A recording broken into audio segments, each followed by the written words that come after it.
आज हम लोग जो है हिस्ट्री के नेक्स्ट चैप्टर के साथ हैं और ये चैप्टर हमारा 9वां है और चैप्टर का नाम है व्यापारी राजा तीर्थयात्री।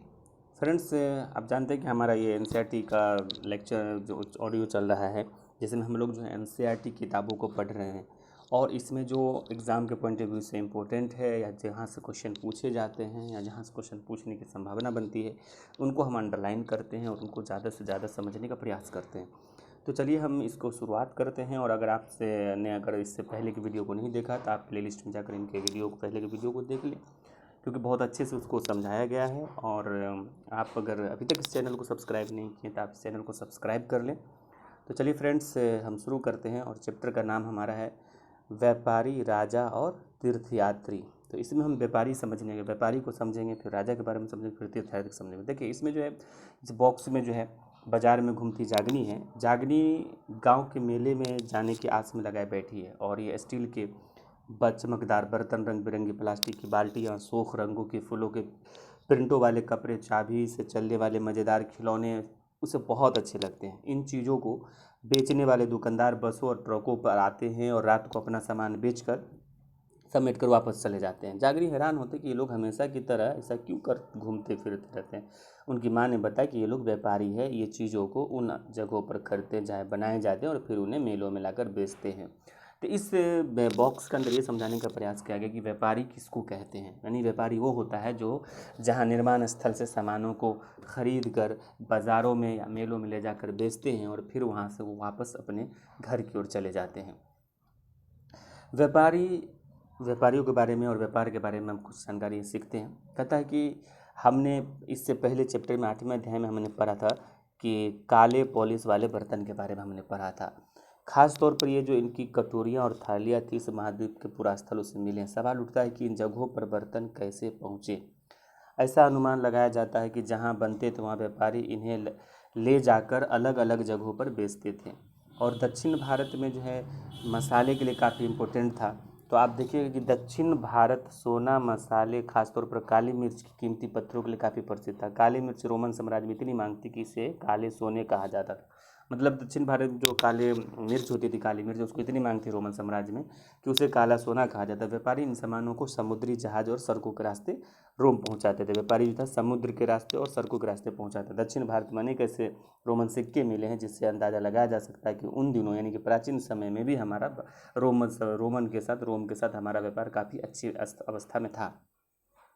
व्यापारियों ने कई समुद्री रास्ते खोज निकाले। इनमें से कुछ समुद्र के किनारे चलते थे, कुछ अरब सागर और बंगाल खाड़ी को पार करते थे और नाविक जो था मानसूनी हवा का फ़ायदा उठाकर अपनी यात्रा जल्दी पूरा कर लेते थे। अफ्रीका और पूर्वी तट पर इसे उपमहाद्वीप के पश्चिमी तट पर पहुंचना चाहते थे तो दक्षिण पश्चिम मानसून के साथ चलना पसंद करते थे और इन लंबी यात्राओं के लिए में मजबूत जहाज़ों के निर्माण की भी आवश्यकता थी।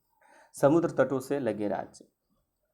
इस महाद्वीप में दक्षिणी भाग में बड़ा तटीय प्रदेश था और इनमें बहुत से पहाड़, पठार, नदी के मैदान थे। नदियों के मैदानी इलाकों में कावेरी का मैदान सबसे उपजाऊ था। मैदानी इलाकों और तटीय इलाकों के सरदारों और राजाओं के पास धीरे धीरे काफ़ी संपत्ति और शक्ति हो गई थी। इसमें कविताओं में मुनवेंद्र की चर्चा है, जो कि एक तमिल शब्द है और इसका अर्थ होता है, मुनवेंद्र का अर्थ होता है मुखिया अर्थ होता है। और ये 3 शासक परिवारों के लिए इसका प्रयोग किया जाता था, जो कि हम लोग जानते हैं।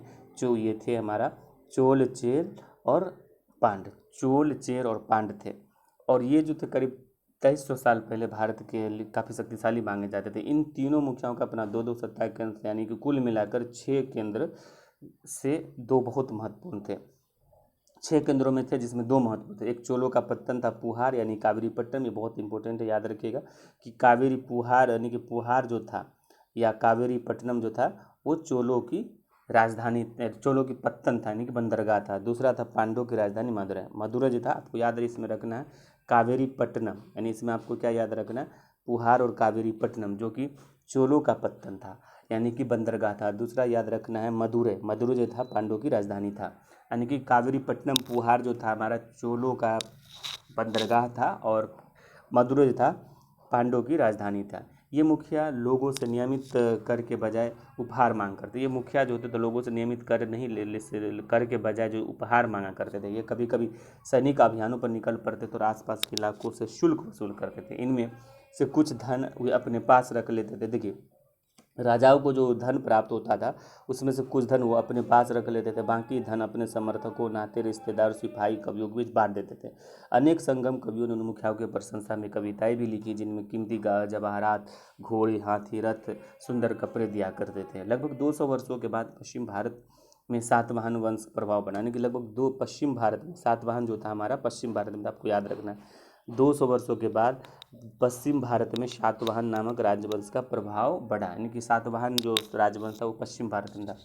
सातवाहनों का सबसे प्रमुख मुखिया गौतमी सातकर्णी था। ये भी पैराग्राफ बहुत इंपॉर्टेंट है, तो इसको भी आपको पूरा याद रखना है कि सातवाहन जो था दक्षिण भारत में थे और इसके सबसे प्रमुख राजा जो गौतमी पुत्र सातकर्णी थे। इनके बारे में हम उनकी माँ गौतमी और गौतमी सातकर्णी की माता का नाम गौतमी बालश्री था, जिसके द्वारा दान दिए गए एक अभिलेख से पता चलता है कि वह और अन्य सभी सातवाहन शासक दक्षिणापथ के स्वामी कहलाते हैं। मतलब सातवाहन शासक, ये भी आपको इम्पोर्टेंट याद रखना कि सातवाहन शासक जो थे दक्षिणापथ का स्वामी कहे जाते थे। दक्षिणापथ का शाब्दिक अर्थ होता है दक्षिण की ओर जाने वाला रास्ता।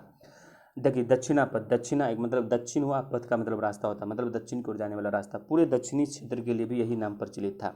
सातकर्णी पूर्वी भारत सातकर्णी जो था पूर्वी भारत, पश्चिमी तथा तटीय क्षेत्रों में अपनी सेनाएं भेजी। सातकर्णी कहाँ का? पूर्वी भारत, पूर्वी, पश्चिमी तथा तटीय क्षेत्रों में अपनी सेनाएं भेजा था। अब देखिए रेशम मार्ग की कहानी हम चलते जो कि अभी हमने कि कथा कीमती, चमकीले और चिकनी मुलायम बनावट से रेशमी कपड़े अधिकांश समाजों में बहुमूल्य माने जाते थे। रेशमी कपड़ा तैयार करना एक जटिल प्रक्रिया था। रेशम के कीड़े से कच्चा रेशम निकालकर सूत कताई होती थी, फिर उसे कपड़ा बुना जाता था, जिससे रेशम बनाने की तकनीक का आविष्कार सबसे पहले चीन में हुआ। याद रखिएगा, रेशम बनाने की तकनीक का सबसे पहले आविष्कार जो चीन में हुआ था, करीब 7,000 साल पहले हुआ था। चीन में रेशम बनाने की तकनीक का आविष्कार लगभग 7,000 साल पहले पूर्व चीन में हुआ था और इसमें हजारों साल तक बाकी दुनिया में छुपाए रखा। पर चीन से पैदल, घोड़े और ऊँटों के कुछ लोग दूर दूर जगहों पर जाते थे और उसने अपने रेशमी कपड़े ले जाते थे। जिन रास्ते से ये लोग यात्रा करते थे वही रेशम मार्ग सिल्क रूट के नाम से प्रसिद्ध हुआ। कभी कभी चीन के शासक ईरान और पश्चिमी एशिया के शासकों को उपहार के तौर पर रेशमी कपड़े भेजते थे। यहाँ रेशम के बारे में जानकारी और पश्चिम की ओर फैल गई थी। करीब 200 साल पहले रोम के शासकों और लोग के बीच रेशमी कपड़े पहनना फैशन बन गया था और इसकी मांग बहुत ज़्यादा थी, क्योंकि चीन इससे लाने में दुर्गम पहाड़, रेगिस्तानी पहाड़ों से होकर जाना पड़ता था। यही नहीं, रास्ते के आसपास के लोग व्यापारियों की यात्रा शुल्क भी मांगते थे, इसीलिए इसे शुल्क रूट और उसकी शाखाओं में दिखाया गया है। अब देखिएगा, मैप नीचे दिखाया जाएगा। कुछ शासक इसे बड़े हिस्सों पर अपना नियंत्रण करना चाहते थे, क्योंकि इस रास्ते पर यात्रा करना व्यापारियों को उन्हें शुल्क और तोहफे के जरिए लाभ का मिलता था और इसके बदले शासक इन व्यापारियों को अपने राज्य से गुजरने और वक्त लुटेरों से आक्रमण की सुरक्षा देते थे। सिल्क रूट पर नियंत्रण रखने वालों शासकों में सबसे प्रसिद्ध, याद रखिएगा, सिल्क रूट पर जो था सिल्क रूट जो था उस पर नियंत्रण रखने वाले सबसे प्रसिद्ध शासक जो था हमारा वो कुषाण था। इसको आपको याद रखना है, जो करीब 200 साल पहले मध्य एशिया और पश्चिमी भारत पर इनका शासन था। पेशावर और मथुरा के दो शक्तिशाली केंद्र थे, यानी उस समय जो था पेशावर और मथुरा जो था दो प्रमुख शक्तिशाली केंद्र था। और तक्षशिला भी इनके राज्य का, मतलब कुषाणों का दो प्रमुख केंद्र कौन कौन था? पेशावर और मथुरा, और तक्षशिला भी इसके राज्य का हिस्सा था। ये इनके शासनकाल में सिल्क रूट की शाखा मध्य एशिया से होकर सिंधु तक फैला था। आपको याद रखना कि कुषाण के शासनकाल के समय में सिल्क रूट की शाखा जो मध्य एशिया से होकर सिंधु नदी के मुहाने और पत्तनों तक जाती रही, फिर यहाँ से जहाज़ों और रेशमी पश्चिमी और रोमन साम्राज्य तक पहुँच गया था और इन उपमहाद्वीपों में सबसे पहले सोने के सिक्के जारी किए गए। मतलब याद रखिएगा कि इप महाद्वीप में सबसे पहले सोने के सिक्के जारी करने में कुषाण थे। मतलब सबसे पहले जो सोने का सिक्का जारी किया था वो कौन था? कुषाण था, आपको याद रखना। और सिल्क रूट पर यात्रा करने वाले व्यापारी इनका उपयोग क्या करते थे। उसके बाद हम देखते हैं बौद्ध धर्म की प्रचार के बारे में देखते। कहता कुषाणों का सबसे प्रसिद्ध राजा कसिन था या कनिष्क था। कुषाणों का सबसे प्रसिद्ध राजा था कनिष्क था। याद रखना है कि कुषाणों का सबसे प्रसिद्ध राजा कनिष्क था और कनिष्क करीब 1900 साल पहले शासन किया था। उसने बौद्ध परिषद का गठन किया था, जिसमें एकत्र होकर विद्वान महत्वपूर्ण विषयों पर विचार विमर्श करते थे। बुद्ध की जीवनी यानी बुद्ध चरित्र की रचना जो अश्व घोष ने किया था, आपको याद रखना, ये बुद्ध चरित्र की रचना अश्व घोष ने किया था। वो कनिष्क के दरबारी थे और अश्व घोष जो कनिष्क के दरबारी थे। अश्व घोष और अन्य बौद्ध विद्वानों ने अब संस्कृत में लिखना शुरू कर दिया। कहता कि इस समय बौद्ध धर्म एक नई शाखा महायान यानी कुछ कनिष्क के समय में जो था, बौद्ध धर्म की एक नई शाखा धारा का विकास हुआ जिसे महायान कहा जाता है। इसकी दो मुख्य विशेषता थी। पहला तो ये था कि महायान जो था मूर्ति यानी कि बुद्ध की मूर्ति उपस्थित रूप किया है, मतलब कि मूर्तियों में, पहला इसके विशेषता महायान कहते हैं कि मूर्तियों में बुद्ध की उपस्थिति सिर्फ कुछ संकेतों के माध्यम से दर्शाई जाती थी। मिसाल के तौर पर उनकी निर्वाण प्राप्ति के पीपल के पेड़ की मूर्ति दर्शाई जाती थी, पर अब बुद्ध की प्रतिमा बनाई जाने लगी और इनके अधिकांश मथुरा में तो तक्षशिला में बनाई गई थी। उसके बाद हम कहता कि दूसरा इसका जो प्रमुख परिवर्तन था वो बोधिसत्व में आस्था। पहला तक उसने मूर्ति रूप देना शुरू किया और दूसरा तो बोधिसत्व में आस्था। बोधिसत्व उन्हें कहते हैं जो ज्ञान प्राप्ति के बाद एकांत में वास करते हुए ध्यान साधना करते हैं। बोधिसत्व उसे कहते हैं जो ज्ञान प्राप्ति के बाद जो है एकांत में वास करते हैं, ध्यान साधना करते हैं। लेकिन ऐसा करने के बजाय वे लोगों को शिक्षा देने और मदद करने संसार के परिवेश में रहना ठीक समझते हैं। लेकिन ऐसा करने के बजाय वे लोगों को शिक्षा देने, मदद करने और सांसारिक परिवेश में ही रहना ठीक समझते हैं। धीरे धीरे बोधिसत्व की पूरी का पूजा काफ़ी लोकप्रिय हो गई और पूरे मध्य एशिया में चीन के बाद जो है कोरिया तथा जापान तक पहुंच गया। मतलब मध्य एशिया, चीन के बाद कोरिया, जापान पहुंचा। बौद्ध धर्म का प्रसार पश्चिमी और दक्षिणी भारत में हुआ, जहां बौद्ध भिक्षुओं के रहने के लिए पहाड़ों में दर्जनों गुफाएं खोदी गई। इनमें कुछ गुफा राजा के रानियों के आदेश पर बनाई गई थी और व्यापारियों, कुछ कृषकों, मतलब गुफा जो बनाया जाता था वो राजा रानी के आदेश पर बनाया जाता था, कुछ व्यापारी कृषकों द्वारा भी बनाया गया था। इसमें ज़्यादातर गुफाएं पश्चिमी घाट के दर्रों में बसाई गई थी। दक्कन के शहरों और तटों को समृद्ध बंदरगाहों और जोड़ने वाली सड़कें इन्हीं सड़कों से गुजरती थी, दर्रों से। ऐसा लगता है कि यात्रा करने वाले व्यापारी इस गुफाओं वाले मठों में विश्राम करते थे। बौद्ध धर्म जो दक्षिण पूर्व में श्रीलंका, म्यांमार, थाईलैंड, इंडोनेशिया सहित दक्षिण पूर्व एशिया के अन्य भागों में भी फैला। तो आपको याद रखना है कि बौद्ध धर्म कहाँ का, दक्षिण पूर्व Asia, Sri Lanka, Myanmar, Thailand, Indonesia समेत दक्षिण पूर्व के भागों में भी ये हमारा फैला। उसके बाद हम थेरवाद बौद्ध धर्म, देखिए ये गुफा दिया गया जो एक थेरवाद बौद्ध धर्म के आरंभिक रूप है, इसका चित्र किया गया। तीर्थयात्रियों की जिज्ञासा, तीर्थयात्री किसे कहते हैं हम उसको भी देखें। तो देखिए तीर्थ व्यापारी काफिलों में जहाज़ों पर दूर दूर जाया करते थे। बहुत से तीर्थयात्री भी उनके यात्रा करते थे। अब देखिए हम देखते हैं तीर्थयात्री क्या था। तीर्थयात्री वे स्त्री पुरुष होते हैं जो प्रार्थना पवित्र स्थानों की यात्रा करते हैं। जैसे आप देखते हैं लोग हज के लिए जाते हैं, हमारे हिंदू भाई जो बद्रीनाथ की यात्रा करते हैं, इस जेरूसलम के अंदर जो भी धर्म के को आधार बनाकर जहाँ धर्म की उत्पत्ति वहाँ लोग जाते हैं या अपने धर्म के अनुसार उसकी यात्रा करते हैं, दर्शन करते हैं। इसको हम तीर्थ यात्रा करते हैं कि धर्म यात्रा।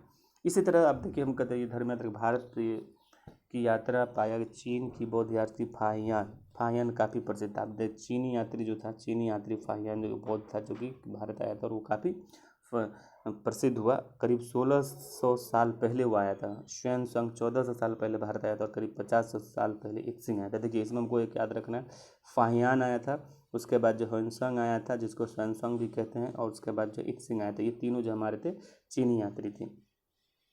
इनमें प्रत्येक तीर्थयात्री ने अपना यात्रा वर्णन किया। उन्होंने अपनी यात्रा के दौरान आई मुश्किलों के बारे में लिखा और इन यात्राओं में कई वर्षों तक लग जाते थे और जिन देशों के मठों में उन्हें देखा जाता तो उनके बार बार लिखा जाता था। उसके बाद ह्वेनसांग भूमि मार्ग से जो है ह्वेनसांग जो हमारा भूमि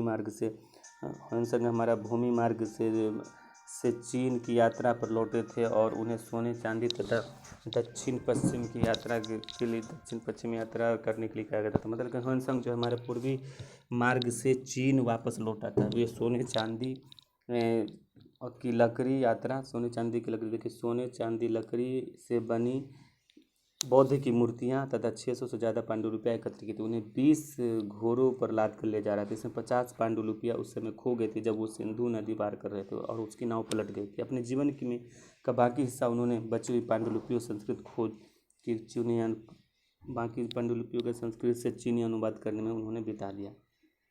नालंदा विश्वविद्यालय, नालंदा शिक्षा का एक विशिष्ट केंद्र था। ह्वेनसांग यानी कि ह्वेनसांग जो था ह्वेनसांग अन्य तीर्थयात्रियों में उसने सबसे प्रसिद्ध बौद्ध विद्या केंद्र नालंदा में अध्ययन किया। ह्वेनसांग जो नालंदा में अध्ययन किया था और उसने नालंदा के बारे में लिखा कि यहाँ शिक्षक योग्यता बुद्धि में सबसे आगे था। बुद्ध के उपदेशों का पूरी ईमानदारी से पालन करते थे। मठ के नियम काफ़ी सख्त थे, सबके लिए को मानना पड़ता था। पूरे दिन वाद विवाद चलता रहता जिससे युवा और वृद्ध दोनों ही एक दूसरे की मदद करते थे। विभिन्न शहरों से विद्वान लोग अपनी शंकाएं दूर करने के लिए यहाँ आते थे और आगंतुकों को पहले द्वारपाल से के कठिन प्रश्न पूछते थे और अंदर जाने की अनुमति तभी मिलता था जब वे द्वारपाल के द्वारा प्रश्नों के सही उत्तर देते थे और 10 में से 7-8 सही उत्तर नहीं कर पाते थे। उसके बाद हम आज भक्ति की शुरुआत देखते हैं। भक्ति इन्हीं देवी देवताओं की पूजा का चलन शुरू हुआ और बाद में हिंदू धर्म की यह प्रमुख पहचान बन गई। शिव, विष्णु, दुर्गा जैसे देवी देवता शामिल हो गए। देवी देवताओं की पूजा भक्ति परंपरा के माध्यम से की जाती थी। भक्ति उस समय काफ़ी लोकप्रिय था और किसी देवी देवता के प्रसिद्ध श्रोता को ही भक्ति कहा जाता था। भक्ति के पथ सबके लिए खुला रहता था, चाहे वो गरीब हो, उच्च जाति को, नीच जाति को, कोई भी आदमी भक्ति के क्षेत्र में भाग ले सकते थे। देखिए वराह जो है विष्णु का वराह विष्णु के रूप में विष्णु एरन के मध्य प्रदेश से शानदार मूर्ति जो है प्राप्त हुआ जिसे वराह का रूप कहा गया है। उसके बाद अध्याय के अनुसार पुराणों के अनुसार जो है जल में डूबी हुई पृथ्वी को बचाने के लिए विष्णु ने वराह के रूप में धारण किया। यह पृथ्वी को एक स्त्री के रूप में दर्शाया गया है। सॉरी। अब देखिए भक्ति मार्ग की चर्चा हिंदुओं की पवित्र ग्रंथ भगवत गीता में की गई। भगवत गीता महाभारत का ही एक हिस्सा है और इसमें भगवान कृष्ण ने भक्त और मित्र अर्जुन को सभी धर्मों को छोड़कर उनकी शरण में आने का उपदेश दिया, क्योंकि केवल कृष्ण ही अर्जुन के सारी बुराइयों को मुक्ति दिला सकता है। और पूजा के रूप में धीरे धीरे विभिन्न भागों में फैलने लगा। भक्ति मार्ग अपनाने वाले लोग आडंबर या पूजा पाठ करने के बजाय ईश्वर की प्रति लगन और व्यक्तिगत पूजा पर जोर देते थे। भक्ति मार्ग अपनाने वालों का मानना था कि अगर अपने आराध्य देवी देवताओं को सच्चे मन से पूजा की जाए तो वो उसी रूप में दर्शन देंगे भक्त जिस रूप में उसे देखना चाहते हैं। इसलिए आराध्य देवी देवताओं के मानव के रूप में भी हो सकता है, फिर सिंह, पेड़, किसी रूप में भी। जैसे जैसे इस विचार को समाज द्वारा स्वीकृति मिली, कलाकार देवी देवताओं इसे पढ़कर खूबसूरत मूर्तियाँ बनाने लगे। भक्ति देखिए भक्ति जो है भक्ति हमारा कहता है कि भक्ति शब्द जो है बना है भज शब्द से बना। भक्ति भज शब्द से बना जिसका अर्थ होता है विभाजित करना यानी कि हिस्सेदारी। इसका अर्थ यह हुआ कि भक्ति भगवान और भक्त के बीच परस्पर अंतरंग संबंध है। भक्ति भागवत और भगवान के प्रति झुकाव। भगवत का अर्थ यह भी है कि अपने ऐश्वर्य तथा सुख को भक्ति के साथ बांटना, यानी कि भक्ति भगवान अपने देवी देवताओं द्वारा में हिस्सेदारी देता है। एक भक्त द्वारा लिखी गई कविता है। देखिए देवी देवताओं का विशेष सम्मान होता था, इसलिए विशेष जगहों पर ही उनकी मूर्तियाँ रखा जाता था। भक्ति परंपरा में ने जो है चित्रकला, याद रखिए भक्ति परंपरा ने चित्रकला, शिल्पकर चित्रकला भक्ति परंपरा ने चित्रकला, शिल्पकला, स्थापत्य कला के माध्यम से अभिव्यक्ति की प्रेरणा दी। उसके बाद हम हिंदू शब्द को समझने का प्रयास करते हैं कि देखिए हिंदू शब्द इंडिया शब्द की तरह सिंधु या इंडस से निकला है और यह शब्द अरबों ईरानियों द्वारा उन लोगों के लिए प्रयोग किया जाता था जो सिंधु नदी के पूर्व में रहते थे। यही शब्द धार्मिक विश्वास, संस्कृति, परंपरा के लिए भी उपयोग किया जाने लगा। उसके बाद ये लास्ट है हमारा, इसमें अन्यत्र देखिए कहता करीब 200 साल पहले करीब 2000 साल पहले जो है पश्चिमी एशिया में ईसाई धर्म का उदय हुआ। मतलब 2000 साल पहले पश्चिमी एशिया में ईसाई धर्म का उदय हुआ। ईसा मसीह का जन्म बेथलहेम में हुआ था। याद रखना हमको, ईसा मसीह का जन्म बेथलेहम में हुआ था और रोमन साम्राज्य का वो हिस्सा था। ईसा मसीह ने स्वयं को इस संसार का उद्धारक बताया। उन्होंने दूसरों को प्यार देने, उसी तरह दूसरों पर विश्वास करने का उपदेश दिया जिस तरह हर व्यक्ति दूसरों से प्यार और विश्वास को उम्मीद करता। बाइबिल में ईसा मसीह उपदेश की बातें लिखी हैं, उनका यह अंश दिया गया कि धन्य हैं वे लोग जो धर्म और न्याय के लिए भूखे प्यासे रहते हैं और उसकी कामनाएं पूरी करते हैं, और जो दयालु हैं, जो धन्य हैं क्योंकि उन्हें दया मिलेगी। धन्य हैं वे जो दिल से पवित्र है क्योंकि ईश्वर के दर्शन कर सकेंगे। धन्य हैं वे जो शांति स्थापित करते हैं और वही ईश्वर के संतान कहलाएंगे। ईसा मसीह के उपदेश साधारण लोगों को बहुत पसंद आया और धीरे धीरे पश्चिमी एशिया और अफ्रीका के यूरोप में फैल गया। ईसा मसीह की मृत्यु जिससे 100 साल पहले अंदर भारतीय उपमहाद्वीप में पश्चिमी तट पर भी ईसाई के पहले ईसाई प्रचारक आए थे और मध्य एशिया से भी यहाँ आए थे। केरल में ईसाइयों ने सीरियाई ईसाई कहे, केरल के ईसाइयों को सीरियाई ईसाई कहा जाता है क्योंकि संभवतः पश्चिमी एशिया से आए थे और वो विश्व में सबसे पुराने ईसाइयों में से एक थे। तो फ्रेंड्स, हमारा ये चैप्टर कंप्लीट होता है। आपको वीडियो देखने के लिए धन्यवाद। अगर आपने इस चैनल को सब्सक्राइब नहीं किया तो आप इसको सब्सक्राइब कर लें, क्योंकि इस पर हम कंपटीशन से रिलेटेड सारे वीडियो डालते हैं। अभी एनसीईआरटी का सीरीज चल रहा है, इसके बाद और भी वीडियो आने वाले हैं। तो फ्रेंड्स, आपको वीडियो देखने के लिए बहुत बहुत धन्यवाद।